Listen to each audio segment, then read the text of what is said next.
بسم اللہ الرحمن الرحیم۔ السلام علیکم ورحمۃ اللہ وبرکاتہ۔ ناظرین، آخر وہ کون سا عمل تھا جو قائد اعظم کو اتنا خوش نصیب بنا گیا؟ پاکستان کے قیام کا مقصد کیا تھا؟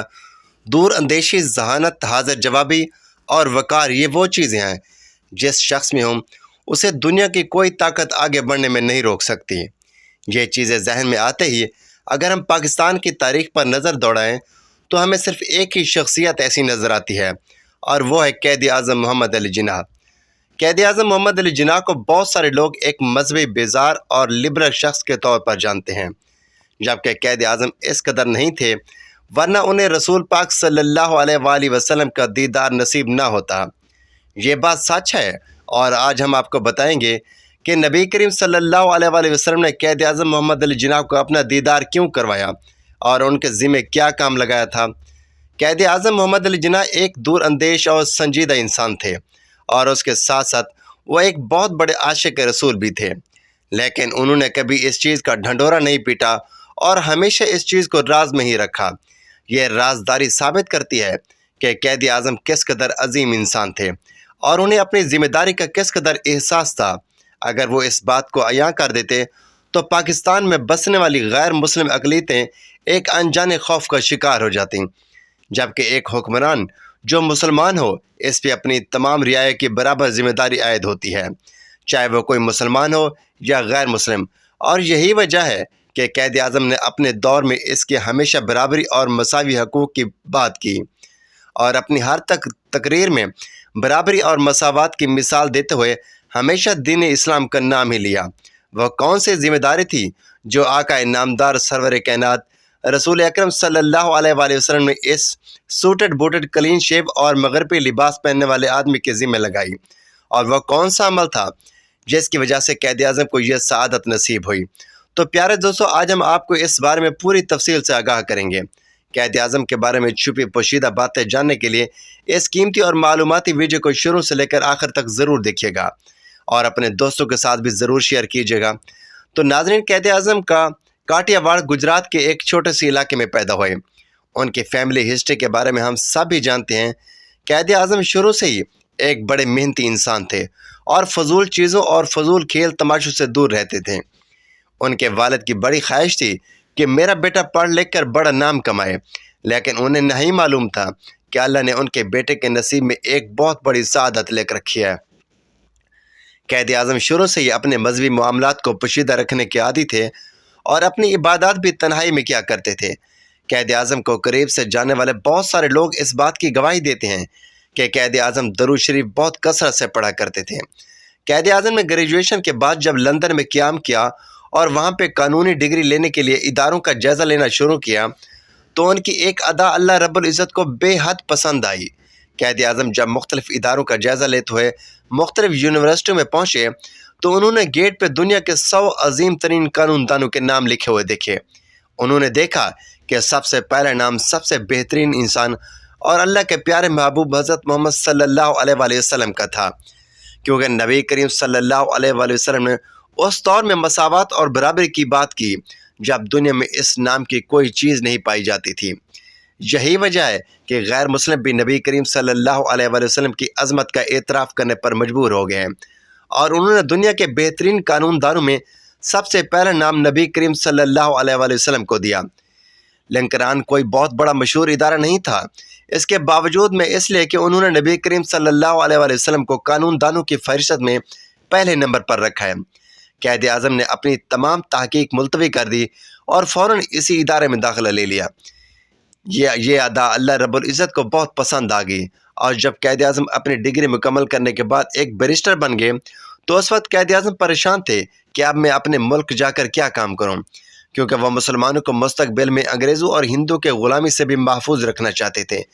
ناظرین، یہ ان کی اچھی نیت کا پھل تھا کہ اللہ رب العزت کے حکم سے انہیں نبی کریم صلی اللہ علیہ وآلہ وسلم کا دیدار ہوا، اور آپ نے انہیں ایک الگ وطن کا خواب دکھایا، اور الگ وطن کے قیام کے لیے یہ بات بھی سب لوگ جانتے تھے کہ قائد اعظم اپنی ذاتی زندگی میں انگریزی لباس پہننے، سگار پینے اور انگریزی بود و باش کے عادی تھے، اس لیے مسلمانان ہند انہیں اپنے لیڈر کے طور پر قبول نہیں کریں گے۔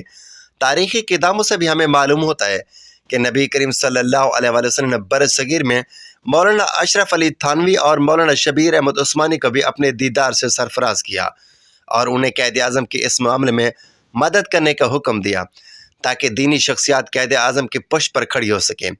یہ اس لیے ضروری تھا تاکہ مسلمانوں کو اس چیز کا اعتماد پیدا ہو کہ یہ شخص بھلے ہی انگریزی لباس پہنتا ہے لیکن دراصل عاشق رسول ہے اور وہ قائد اعظم کی تحریک کی پیروی کرنے میں کسی وسوسے کا شکار نہ ہوں۔ پیارے ساتھیوں، قائد اعظم نے واپس آ کر اس نئے وطن کے قیام کے لیے جد و جہد شروع کی۔ اس وقت برصغیر میں دیگر تحریکیں بھی انگریزوں کی حکومت سے نجات پانے کے لیے سرگرم تھیں، لیکن وہ سب پر پرتشدد تحریکیں تھیں جن میں حکومت وقت کو چیلنج کیا جاتا تھا، جبکہ قائد اعظم نے مذاکرات اور بات چیت کا راستہ اپنایا اور زندگی میں کبھی ایک بار بھی جیل نہیں گئے۔ یہ قائد اعظم کی دور اندیشی تھی۔ انہوں نے اپنے دامن کو ہر قسم کے الزامات سے بھی پاک رکھا۔ قائد اعظم کو لے کر بہت سارے لوگ اس غلط فہمی کا شکار ہیں کہ قائد اعظم ایک اسماعیلی شیعہ تھے، لیکن اس چیز کی گواہی مولانا اشرف علی تھانوی سمیت بے شمار لوگ دے چکے ہیں کہ قائد اعظم نے اسلام قبول کر لیا تھا اور وہ ایک بہت بڑے عاشق رسول تھے۔ یہاں تک کہ قائد اعظم کو خواب میں اس چیز کا حکم بھی دیا گیا کہ وہ علامہ اقبال کو اپنی مدد کے لیے لندن سے بلوائیں۔ اس وقت علامہ اقبال بھی لندن میں اپنی تعلیم مکمل کر چکے تھے اور وہ بھی دن رات اسی سوچ میں مگن تھے کہ میں اب کیا کروں۔ جب انہیں قائد اعظم کا یہ خط ملا تو حضور سرور کائنات صلی اللہ علیہ وسلم کا حوالہ سنتے ہی علامہ اقبال دل و جان سے قائد اعظم کی حمایت کے لیے برصغیر واپس آ گئے اور ان دونوں شخصیات نے مل کر ہمارے لیے اس نئے وطن کے قیام کی جد و جہد شروع کی۔ یہ دونوں شخصیات ہی عام مسلمانوں کے نزدیک انگریزی بدعباش اور طرز زندگی کے عادی محسوس ہوتے تھے۔ ظاہری سی بات ہے کہ انہوں نے یورپ میں تعلیم حاصل کی اور ان پر ماحول کا اثر تو تھا، لیکن اللہ یہ جانتا تھا کہ یہ دونوں شخصیات کتنی بڑی عاشق رسول ہیں۔ علامہ اقبال کا عشق رسول صلی اللہ علیہ وسلم اور اللہ کے لیے ان کی محبت ان کی شاعری میں جا بجا نظر آتی ہے۔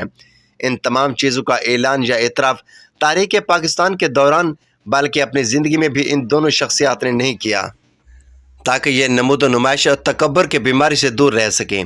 یہ دونوں شخصیات ہی اپنی اپنی جگہ پہ بے حد عاجز اور اللہ کے دین کے لیے محنت کرنے والی شخصیات تھیں۔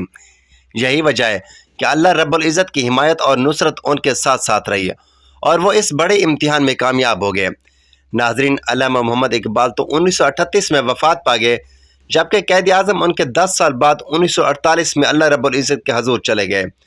ان کی وفات کے بعد جب ان دونوں شخصیات کی ذاتی زندگی سے متعلق تفصیلات منظر عام پر آئیں اور وہ خطوط برآمد ہوئے جو ان دونوں شخصیات نے ایک دوسرے کو لکھے تھے، تب عوام کو علم ہوا کہ ان دونوں شخصیات کو یہ بڑی ذمہ داری دراصل اللہ کے حکم سے نبی کریم صلی اللہ علیہ وسلم نے سونپی تھی اور اسی لیے یہ اس میں کامیاب بھی ہوئے۔ پاکستان کا قیام اللہ رب العزت کی مرضی اور منشا کے مطابق ہوا اور اسی لیے اللہ رب العزت نے ان دو بہترین قابل لوگوں کو اس کام کے لیے چن لیا۔ قائد اعظم نے پاکستان بننے کے بعد اپنے عمل سے ثابت کیا کہ ایک حکمران کے لیے اس کی ساری رعایا مذہب کی تفریق کے بغیر برابر حقوق رکھتی ہے، اور حکمران بننے کے بعد انہوں نے دین کو بطور جبرن نافذ نہیں کیا۔ اس معاملے میں قائد اعظم نے شریعت محمدی کی مکمل پیروی کر کے آنے والے حکمرانوں کے لیے ایک بہترین سبق چھوڑا کہ پاکستان کو چلانے کا کیا طریقہ کار ہوگا۔ وہ تمام لوگ جو قائد اعظم کو ایک سیکولر، لبرل اور مذہب بیزار شخص سمجھتے ہیں، وہ ان تمام چیزوں سے واقف ہیں، مگر صرف مغربی طاقتوں کو خوش کرنے کے لیے پاکستان کے قیام میں یہ عام ذمہ داری ادا کرنے والے شخصیات کے کردار کو مسخ کرنے سے باز نہیں آتے۔ یہ لوگ ایسا صرف اس لیے کرتے ہیں کہ اللہ کے نام پر بننے والے اس ملک کو وہ مغربی طاقتوں کے اشارے پر چلانے میں کامیاب ہو سکیں۔ جو ملک اللہ کے نام پہ بنا ہوا ہو اسے اللہ رب العزت کبھی بھی ضائع نہیں ہونے دے گا، اور انشاءاللہ تعالی وطن عزیز پاکستان اپنی عوام سمیت تمام آزمائشوں سے گزر کر جلد ہی اقوام عالم میں ایک بہترین مقام حاصل کر لے گا۔ تو معزز دوستو، یہ تھی ہماری آج کی ویڈیو، اور اس حوالے سے اگر آپ دوست کوئی رائے دینا چاہتے ہیں تو نیچے کومنٹ باکس میں ضرور دیں۔ انشاءاللہ اگلی ویڈیو میں پھر ملیں گے، تب تک کے لیے اجازت دیجیے۔ اللہ حافظ۔